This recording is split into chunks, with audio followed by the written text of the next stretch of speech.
Hello' students সকল, কি খবৰ? সকলো ভালে আছা? আশা কৰোঁ সকলো ভালে আছা। আৰু এই ভিডিঅ'লৈ সকলোকে স্বাগতম জনাইছোঁ। আজি এই ভিডিঅ'টোত ASSEB নৱম শ্ৰেণীৰ এডভান্স মেথছত অৰ্থাৎ উচ্চ গণিতত কি সাল সলনি কৰিলে তাৰ বিষয়ে তোমালোকক মই অৱগত কৰিম। ইতিমধ্যে ক্লাছ 9ৰ এডভান্স মেথছৰ বুকখন মোৰ হাতত আহি পৰিছেহি। আৰু যদি আমি মন কৰোঁ, পুৰণা কিতাপখনৰ লগত ইয়াৰ বেটুপাতটো হুবহু একেই। এতিয়া আমি ইয়াত থকা কণ্টেণ্টৰ বিষয়ে চাওঁ। ইয়াত কিছু সাল সলনি কৰিছে আগতকৈ। প্ৰথমতে মই কৈছোঁ, এতিয়া চোৱা কিছু মনলৈ আহিব যে ছাৰ পুৰণি কিতাপখনে হ'বনে নহয়। সকলো বস্তু মই বিস্তাৰভাৱে জনাম, ঠিক আছে? তোমালোকে যেতিয়ালৈকে এই নতুন কিতাপখন নোপোৱা তেতিয়ালৈকে পুৰণা কিতাপখন ব্যৱহাৰ কৰিব পাৰিবা, ঠিক আছে? খালি কোনকেইটা চেপ্টাৰ কোনকেইটা এক্সাৰচাইজ কৰিব নালাগে তাকো মই কৈ দিম। পৰাপক্ষত নতুন কিতাপখন লৈ ল'লে তোমালোকৰ সুবিধা হ'ব। এতিয়া চোৱা, এই কিতাপখনত যদি আমি টোটেল নাম্বাৰছ অফ চেপ্টাৰ চাবলৈ যাওঁ, 8টা আছে। আৰু পুৰণা কিতাপখনত কিমান আছিলে? 8টাই আছিল। টোটেল চেপ্টাৰ্ছ 8।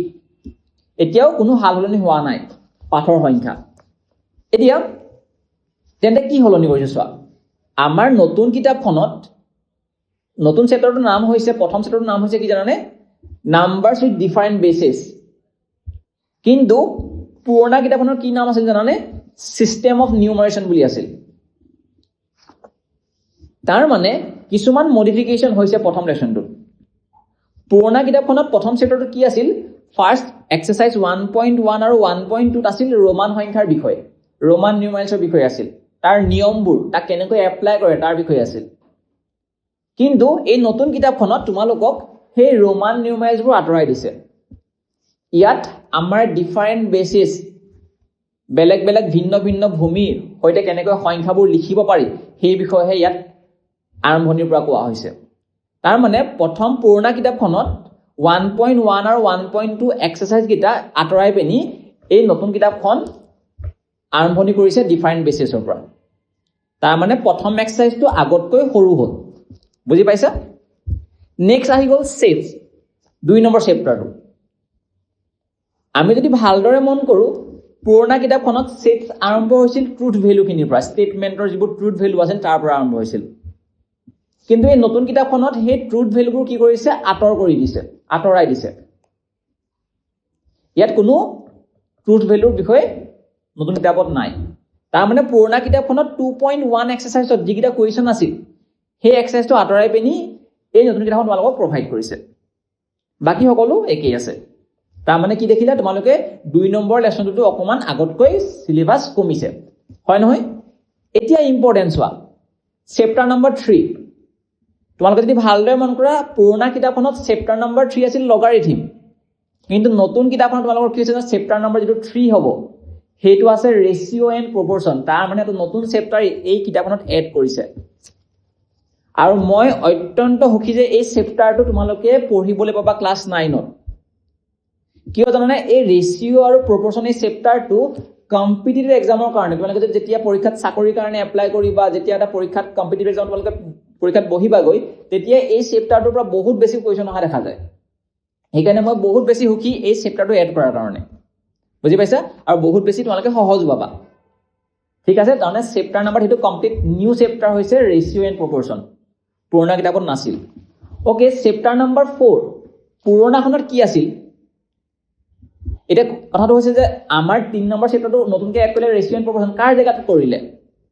আমাৰ কি আছিলে জানা? চাম স্পেচিয়েল কনষ্ট্ৰাকশ্যন কিছুমান আছে, জামেট্ৰিকেল কনষ্ট্ৰাকশ্যন কিছুমান এটা চেপ্টাৰ এটা আছিলে। সেই কনষ্ট্ৰাকশ্যন চেপ্টাৰটো পুৰণা কিতাপখনৰ পৰা আঁতৰাই পিনি সেই ৰেচিঅ' এণ্ড প্ৰপৰ্চন চেপ্টাৰটো এড কৰি দিলে। অ'কে, তাৰপিছত ইয়াৰ 4 নম্বৰ চেপ্টাৰটো হৈছে ইণ্ডিচেছ এণ্ড লগাৰিথম। আগতে কি হৈছিলে? লগাৰিথম নামৰ এটা চেপ্টাৰ আছিল, কিন্তু ইয়াত আৰু অলপ এড কৰি পিনি কি কৰিলে? ইণ্ডিচেছ এণ্ড লগাৰিথম বুলি কৈ দিলে। মানে ইণ্ডেক্স, এক্সপনেণ্ট আমি পঢ়িছিলোঁ যে পাৱাৰ বিষয়ে, সেই গোটেই বস্তুবোৰ ইয়াত আছে, ঠিক আছে? তাৰমানে আমি যদি দেখিবলৈ মন কৰোঁ, লগাৰিথম আগতকৈ অলপ বেছিকৈ তোমালোকে সেইটো চেপ্টাৰত পাবা। ইণ্ডেক্সৰ বিষয়ে অতি কমে তোমালোকক 2টামান এক্সাৰচাইজ দিয়া আছে, ঠিক আছে? পঢ়ি ভাল পাবা, ঠিক আছে?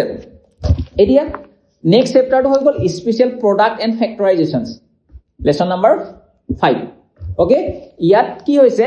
ইয়াত কোনো বিশেষকৈ সাল সলনি কৰা নাই, কিন্তু প্ৰত্যেকটো এক্সাৰচাইজৰ পৰা 2-3টাকৈ কুৱেশ্যন কমাই দিলে আগতে, কাৰণ যিহেতু আমি গম পাওঁ যে ফেক্টৰাইজেশ্যন, এই স্পেচিয়েল প্ৰডাক্ট এণ্ড ফেক্টৰাইজেশ্যনত বহুত বেছি কুৱেশ্যন আছিলে, তাৰ পৰা প্ৰতিটো এক্সাৰচাইজৰ সেই লাষ্টৰ কুৱেশ্যনকেইটা কি কৰিছে, ৰিমুভ কৰিছে, প্ৰায় 2-3টাকৈ কুৱেশ্যন ৰিমুভ কৰিছে।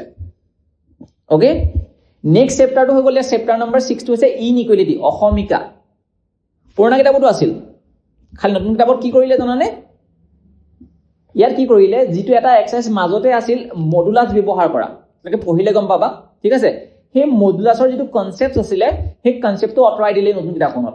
আগৰ কিতাপখনত আছিল, তাৰমানে কি বুজি পালা, আগৰ কিতাপখনতকৈ ইয়াত এটা এক্সাৰচাইজ কম আছে, সেই মডুলাছৰ কনচেপ্টটো এই নতুন কিতাপখনত নাই, কিন্তু ইম্পৰ্টেণ্ট কনচেপ্টটো তোমালোকে হাই ছেকেণ্ডেৰীত পঢ়িবলৈ পাবা।